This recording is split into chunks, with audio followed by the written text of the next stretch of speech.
Alrighty. Welcome, everyone. Those that do jump in. This is one of our test lives we're going with, and we're going to be talking about the vision. And it's, I guess, I'm Chris here from Brandion, and I'm joined here by my partner Samoa. How are you, Samoa? Hey, everybody watching this from wherever you are in the world. Welcome to today's live session.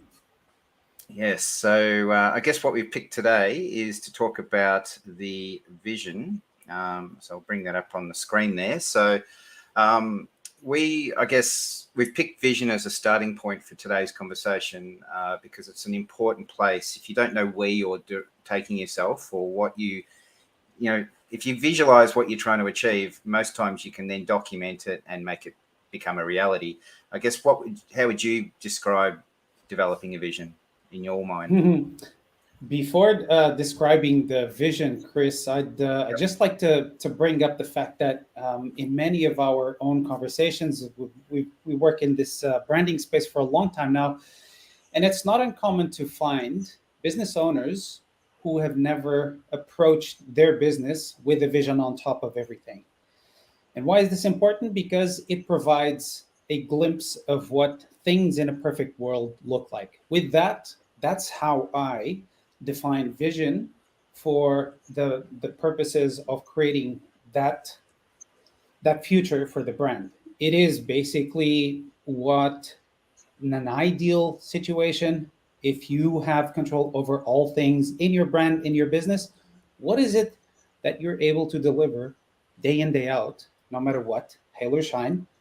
What is it that the perfect world looks like according to your brand's filters? Mm.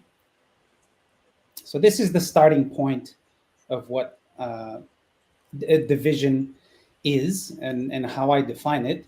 Very simply, just what is the world according to your brand's filters where you can deliver and do everything that you promise you can. Yeah, for sure. And I guess what we've identified is there are some key questions that we should ask along the way. So I guess we should bring that up on the screen and talk to those to help anyone that's listening with how we talk about brand and your vision. So do you want to move that to there? Let's I guess do that. these are some questions. Yeah. So this is a good one.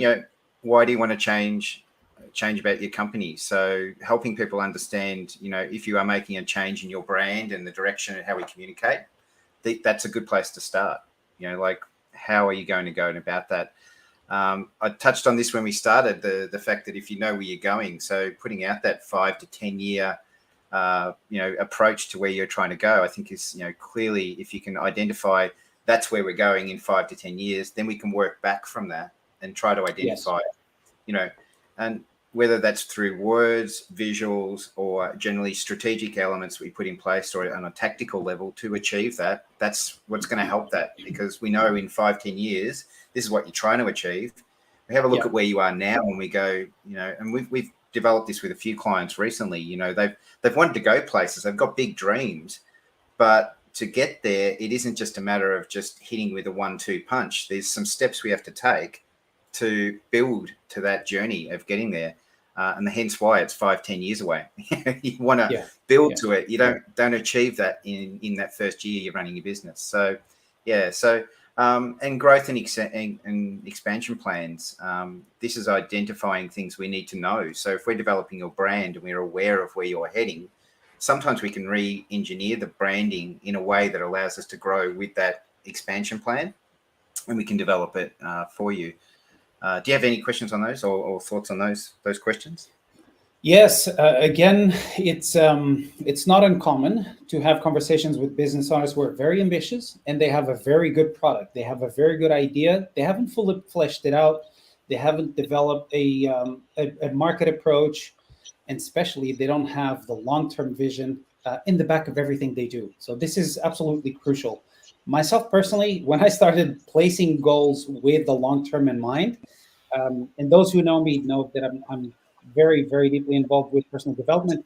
Have the simple fact of having a stated goal, a stated intention to reach within a certain amount of time, subconsciously sets you up for success in the long run. This is what a vision is about, is keeping everything under the scope, under the light of the end goal.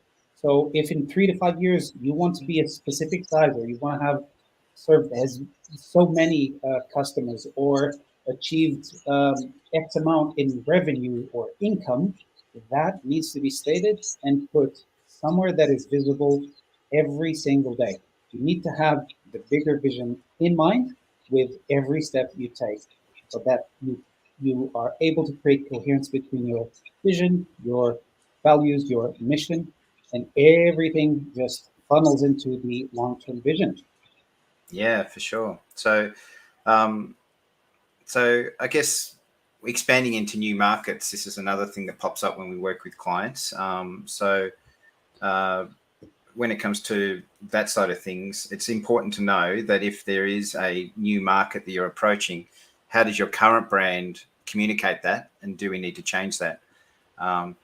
Like sometimes here when we're talking about branding too, it's not always, and this is the thing that people need to understand, it's not about the logo always. Like sometimes, like we're working with a client at the moment that they don't want to change the logo. That's okay. But what we are going to change is all the secondary elements, all the other touch points that the brand has seen, because they help enforce what the client's trying to achieve. But the logo doesn't need to change. Yeah. So it's a misconception that the logo is branding, and that's what needs to change when you do branding. That's not what we're talking about here. Yeah. Yes, absolutely. Yeah. So the other thing is obviously new products and services that you're launching. So sometimes, again, the key brand at the top may stay, but how we brand those new products and services underneath that brand is something that people need to consider about, when they're talking about their vision and where they're going, what effect is that going to have? And if those products and services actually align within themselves, or they need to be separated into a new brand. If your brand is about health, and you may have thought of interesting ideas of of creating a product that has nothing to do with health, the best thing to do in those cases is create a separate brand altogether. This is something that we also have spotted and provide advice on the best possible way of, without taking virtue from the main brand, creating a separate one where you can still work under the same umbrella, but it's not the same line because it just doesn't jive with the same product or the line and the values that those products represent. That's right. Yeah. So I guess also understanding the way that your demographics work and how you serve them the best in the way you communicate. That's also something that we take into consideration when developing your vision and talking about those things. So I guess these are some key questions to start with, like why are we actually exploring your vision? These are some key questions to start with. And then I guess from there, we work into this part of it, which is why actually, work with a vision. Like why do we actually start there? And I guess this is a great place to consider what we've got on the screen there is, how do we write your brand vision statement and what does it mean? And one of the key places to start is core values. So do you want to talk to that for me, Yes. young Sam? So it's a thing to have. It's one thing to have a very good product and a service, but not understanding how it fits within the future of yourself and your audience, what you stand for and your values, and how you state those values to your audience is going to, in the long run, those 3, 5, 10 years need to align so that you gain traction right now and are able to create that pathway that you indicate with your vision. And this is clear to everybody. So again, we're talking about direction. What in a perfect world, going back to that concept, what in a perfect world does your brand promise and is able to deliver day in and day out? And is it aligned with your core values? This needs to be very well strategized. Again, there are many business owners running products and services, and once they run that idea, they sort of are left in a limbo not really knowing how to approach the future or how to communicate what that future looks like once they run out of that idea. If that product altogether doesn't serve the audience it claims to serve, then what is it that you do? You fall back onto your vision and your core values. This is where the strategy of having that vision in place and knowing these platform um, stepping stones to everything that you do within your business will build that brand and that vision towards the future. Yeah. Well, I know the clients that we've worked with, when they know their core values, are usually the most successful ones, or they're the ones that I find that make decision making so much easier, because instantly when you say to them, let's go down this pathway, they have a reaction that's either yes, positive, or no, don't go there because that's not in line with us. Like, that's not what we are or what we do. So that's where knowing your core values really helps in developing your brand vision and where you're going, and steps you take to achieve anything you're trying to achieve within your brand or your business. Yeah. So Right. I think knowing your core values is something that's super, super important in understanding your vision statement. So hopefully a lot of people who watch this will understand what core values are. And if you don't, we'd love you to reach out to us and have a chat to it. And we'd love to help you understand what your core value is in your business and help you achieve your vision. Now, step 2 in this is make it specific to your business. I think this is an obvious one, but some people really miss that. Is a lot of people will go, I really like what Apple's doing. Can we do what Apple's doing? And I'm like, well, hang on a second. Like, Apple's become Apple because of a reason that they are. Why are you thinking you're Apple? Are you $1 trillion business? Are you in computers even? Like, do you sell computers and phones? And as soon as you start talking to a client that way, I find they jump ship straight away and understand, okay, yes, that was a good direction to maybe say that we like what they're doing, but it's not who we are. So as we've touched on in the screen there, you can see, touch on your products, your services, keep it relevant to your space, your arena. If you're in hospitality, then there are certain things the hospitality brands are expected to do or talk about or have values on. These are things you need to start with. The client we were talking with even yesterday, he knew his industry back to front. He knew what they needed to achieve and say. He knew his customer, so he knew things to mention or bring up front in that sales process when he meets his clients. So again, do you want to talk to anything specific about that when it comes to knowing your own business and brand vision? Yes, mostly I'll just make it very, very simple. Stay away from jargon. Basically, the technical words that you think could look fancy on a description of your vision or when you communicate your vision to your audience, you want to make it very simple. And a good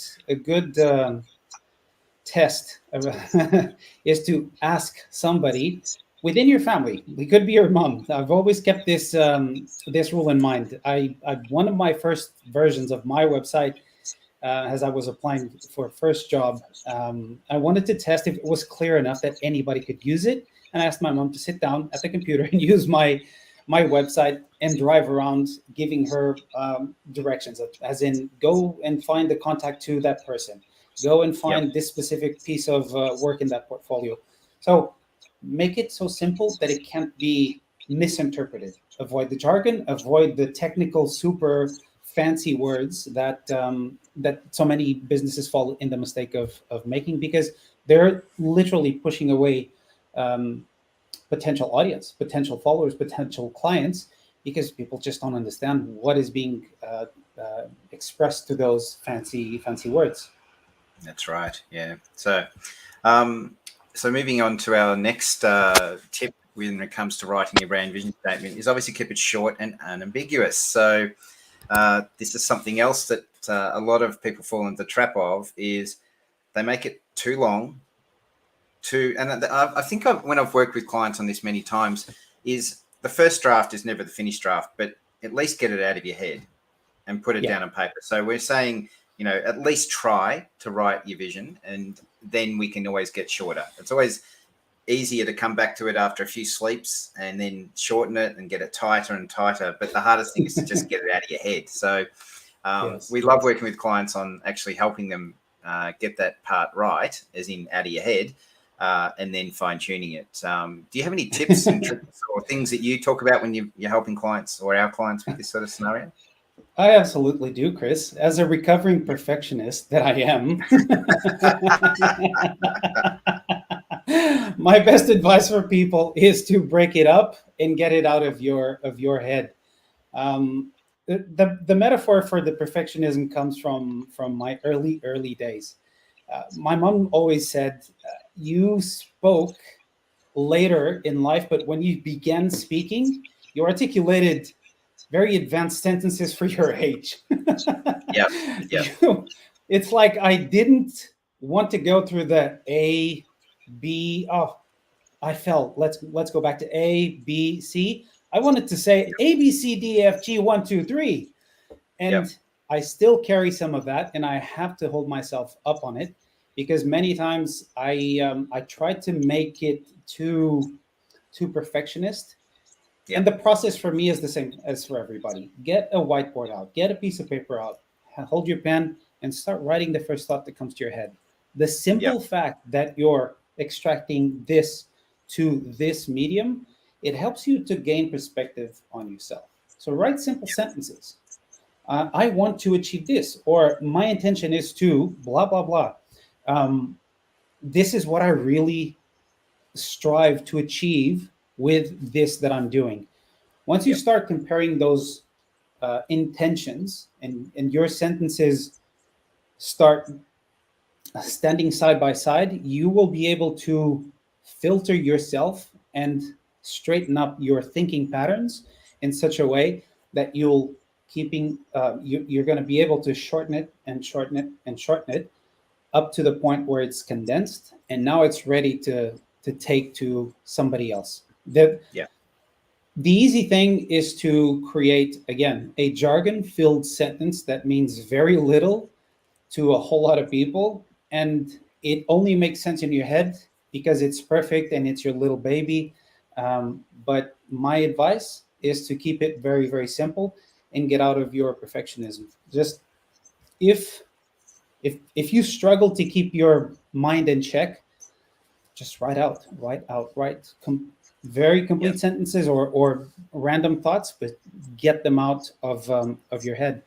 Out of yeah. all of that stuff, something will come up. Exactly. And I mean, there is a simple formula, which is I would like to achieve blah for blah by blah. Like that's a simple way to start this process. Like we would love to obviously identify ways that clients will want to achieve a certain outcome for whoever they're targeting for Yes. that target audience. And then we also like to talk about when. So this is again coming back to where we started with that 5 to 10 year outline. If sometimes there is a 12-month one, sometimes it's a 3-year one, sometimes you have a longer outcome for that, but there is usually a time frame we're working towards, and that gives you focus because that's what the timeline is. What can we achieve in this period? And I think that works for when we're developing a vision for our clients. Yes. Now, I guess we'll move to number 4, and this is probably what we just touched on then about keeping the future in mind. So going to talk to that for me. Yes. Well, be present Yeah, without getting too high spiritually evolved. Just make the present the platform for that initial main statement. The future is always there, and when you state your intention, you are uh, providing direction to your mind. The future comes into play, but what is factual? What is actual right now? The today we have right now is not the today we had 3 years ago. So maybe you want to yeah, revisit the vision statement or the notion of the future you had 3 years ago as compared to right now. What has yeah, changed in the world? What has changed in your audience's perception? How do they see the world right now? What pains have they gone through? What have they transformed into?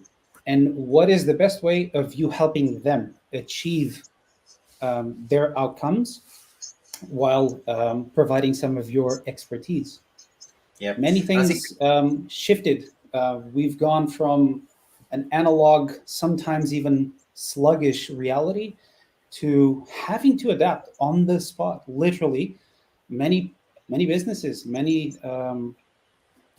companies went out of business because they were not ready to withstand the very quick transition that we were forced to within the last 3 years to operate. yep. You're going to But say also, something, Chris?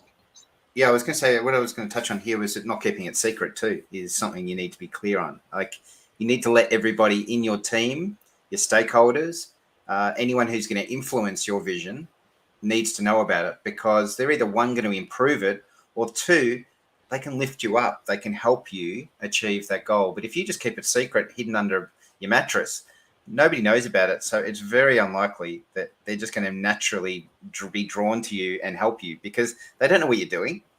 So one of the clear things about your vision is making sure people know about it and get it out there. The secret is not to keep it a secret. A play on words. And from my own experience, I've had the good fortune of working in a very diverse environment for enough time to learn a few of the success traits of big businesses, because it's hard to coordinate when you're dealing with dozens, potentially hundreds of people, even across locations, across Yep. continents. What is Yep. it that is going to be able to speak to somebody coming from the US, somebody who lives in Europe, somebody who was brought in from Ghana, who works in analytics, who is a creative, who has a marketing background? What is it that is going to be able to bring these ideas together? This is where the vision comes in, because branding is an exercise not just outward, it is mostly inward. The statistics on retention, um, productivity, alignment, culture, all of these things that happen inside of a business before it is able to create an output and a Yep. result to an audience is magnificently amplified when there is a clear vision, and this vision is actually reinforced to everybody along the organigram, or the structure of the company. And literally, while I was in these environments, we had a leaflet that stated very clearly the company's ethos. The vision was there. We had this. It was part of our onboarding.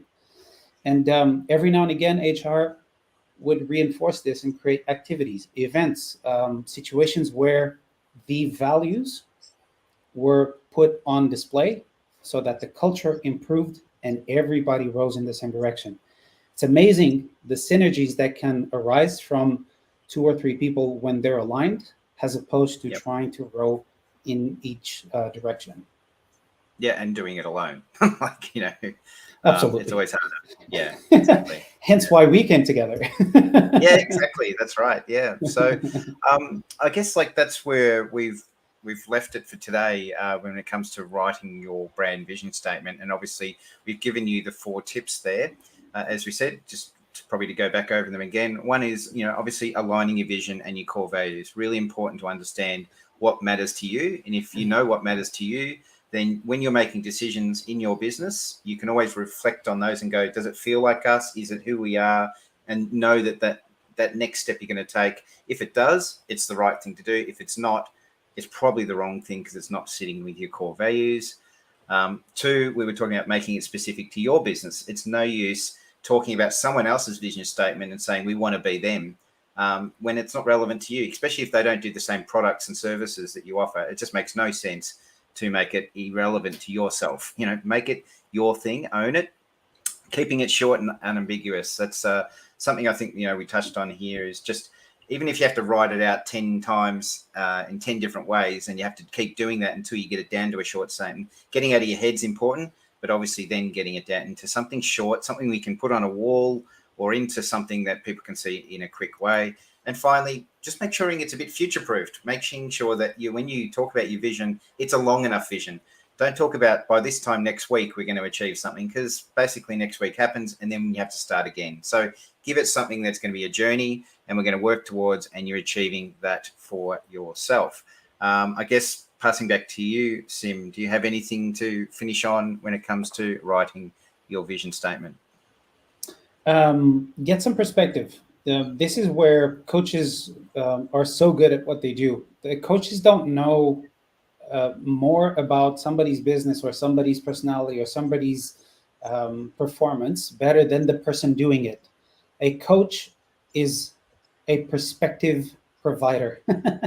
So if that makes sense, it's very hard for humans to have perspective of self. We live inside this body and we see things from a very different angle than what other people are able to see as. This is where using somebody to help you refine your vision is immensely useful. And we're more than glad to do that. We help a number of clients in coaching and accounting and other fields gain that perspective that is so hard to get, and it helped them achieve and streamline their path to success. Yeah. So anyone who would like to learn more about what Sim and I do for clients and how we go about it, please, as you can see rolling down the bottom there, it has visitbrandion.agency, where you can fill in a form and reach out to us, or reach us out on the socials, and we are more than happy to explore what we do. And we usually take most of our clients, the starting point is always a discovery session where we take you through some key questions you need to ask yourself to identify what your business needs to achieve the next level of branding and amplifying your brand as best we can. So I guess, Sim, is there any final things you want to throw out there to the world before we sign off for today? That's about it. I think you've covered it all. And go and amplify your brand, guys. Yeah, look forward to it. All right, until next week, we look forward to seeing you then. Take care, everyone. See ya.